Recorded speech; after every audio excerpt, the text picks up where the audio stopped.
Yes, Kenya. Tamu sana, yes. Drama bin drama continues in William Ruto's government. About 1 hour ago, as I speak, Johnson Sakaja shared out a post that confirms the continuation of drama in William Ruto's government. The shadow boxing between William Ruto and Rigathi Gachagua. Sakaja Johnson. Urban areas suffer the most when we are food insecure. Huku ni shamba ya mawe. President William Samoei Ruto took me along today to inspect the Galana Kulalu to see what we can achieve for a food secure Kenya. Gladys revoked earlier plans of subdivision of the land to ensure the entire land is utilized in the best way to ensure food security for our country. Was joined by Coast Region governors Mungaro, Abdul Shamat, and Issa Timami. Hapa kazi tu. And then you are seeing those photos there. A very happy William Ruto, Sakaja, and Mungaro there. And then that other photo you are seeing Sakaja in a chopper with another CS there, Alice Wahome. Among other photos there. Yes. Just as usual here, I want us to dissect that post by Johnson Sakaja for Kenyans to know exactly what is happening in William Ruto's government. Drama bin drama. If you are watching us but you have not yet subscribed, subscribe, give this video a like. Yes. Let me, as usual, start by saying this. Johnson Sakaja has no business at all with Galana Kulalu. Otherwise, it's not coming from the coast. The mere fact that William Ruto saw it fit to bring along Johnson Sakaja in his coast tour, that was a William Ruto sending a clear message to Rigathi Gachagua. Leave Johnson Sakaja alone. That's the message William Ruto is trying to send out, not only to Rigathi, but also to Kenyans. I'm fully behind Johnson Sakaja. And we have also seen Sakaja there with some mountain leaders, Alice Wahome among others. That's also not accidental. There is also a message coming out very clearly from that. As much as Rigathi Gachagua might be complaining, not the entire mountain leadership is in agreement with him. He might just be getting the support of his Nyeri backyard. If push comes to a shove, Rigathi, if he's not careful, he might find himself isolated by the same leaders from the mountain. I'm seeing a very high possibility where William Ruto and Rigathi Gachagua are really fighting very hard to control the mountain politics. That's exactly what is happening here. And from that post by Johnson Sakaja, I'm seeing a Johnson Sakaja who is in a warm working relationship with William Samoei Ruto. It might be possible that William Ruto himself gave Johnson Sakaja the nod to remove matatus from the CBD.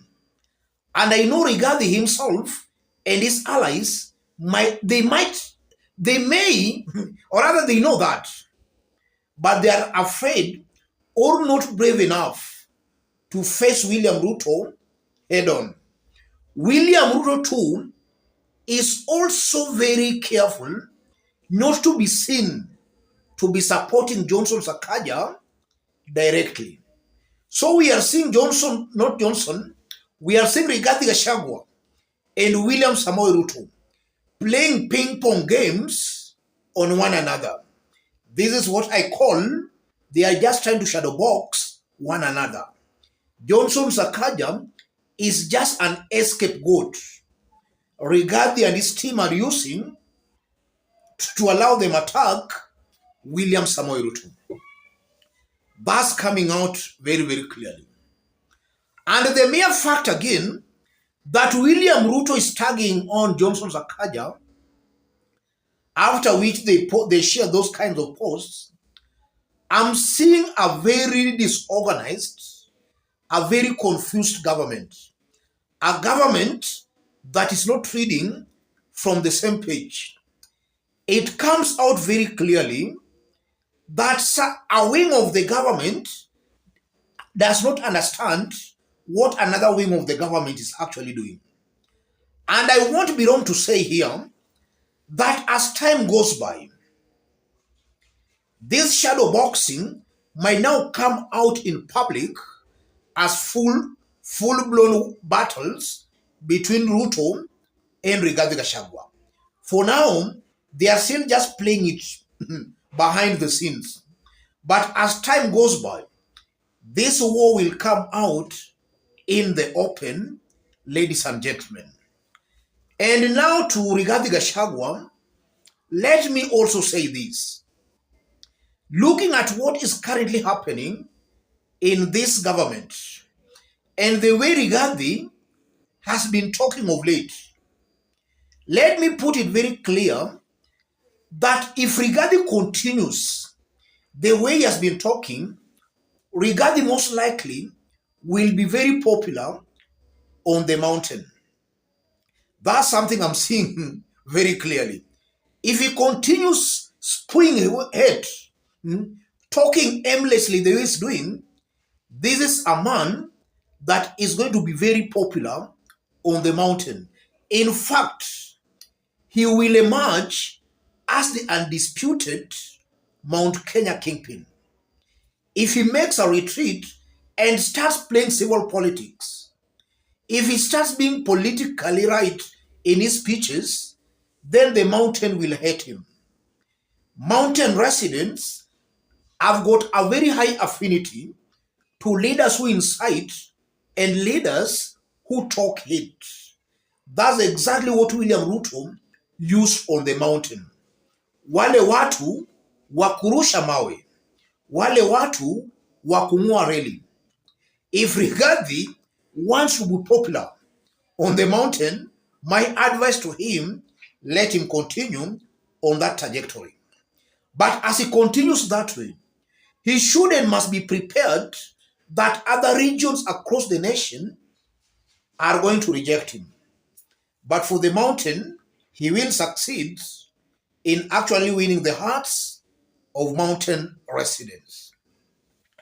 And also, as I conclude, I'm seeing a very high possibility again here where Rigathi and William Samoei Ruto, as time goes by, Rigathi and William Samoei Ruto, if at all they can't iron out their differences in good time, this is a government that will most definitely not deliver. It's incumbent upon William Ruto to make sure his government reads from the same page.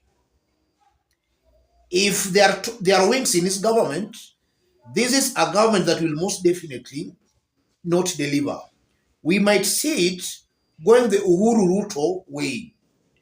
One side of the government will be complaining, while the other one will also be attacking the other side.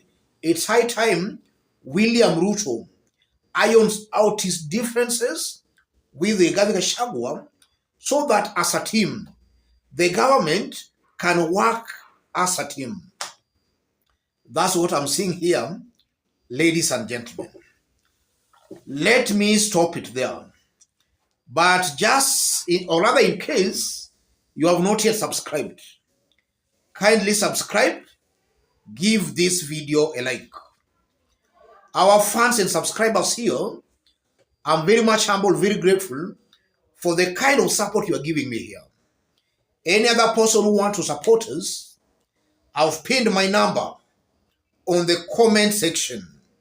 Contact me through the number or feel free to channel your support to the number.